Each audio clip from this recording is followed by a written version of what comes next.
Hey Eric, just going to take a real quick look at your Week 5 Assignment 1 thumbnails. I think that two things. One is that you've done a great job of getting four very distinct kind of compositions in place here. Each one shows a different scene, kind of not necessarily a different mood, but a different kind of feeling, shootout, duel, kind of just straight up badassery.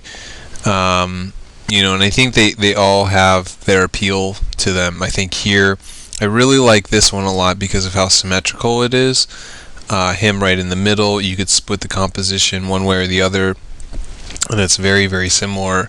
And there's this real kind of push forward, movement forward that I think focuses in on the main character, which is terrific. I think this top one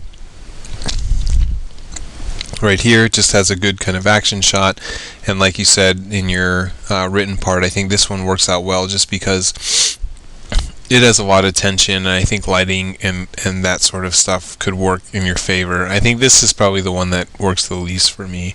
So I think any of them could work. I think if you want to go with this one, this would be good. I think this one would be very difficult to pull off since it's an interior, it's an action shot, and there's a lot of things going on. So I think it's probably the bottom two that could work the best and most effectively and most efficiently for you towards the final, which is something to consider.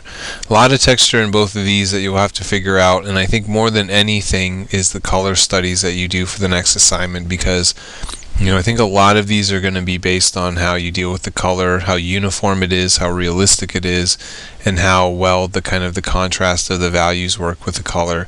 So you got to make sure you're paying attention to that when you move into the next assignment. Don't rush through it.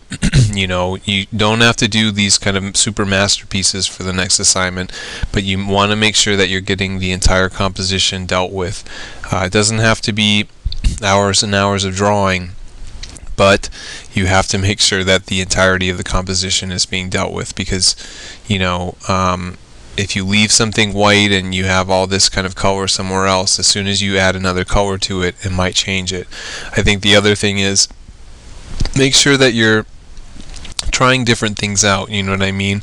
Maybe try this one where the colors are really highly washed out, there's a lot of highlight and really harsh shadows, and then maybe try one that feels a little bit less dramatic, a little bit more normal.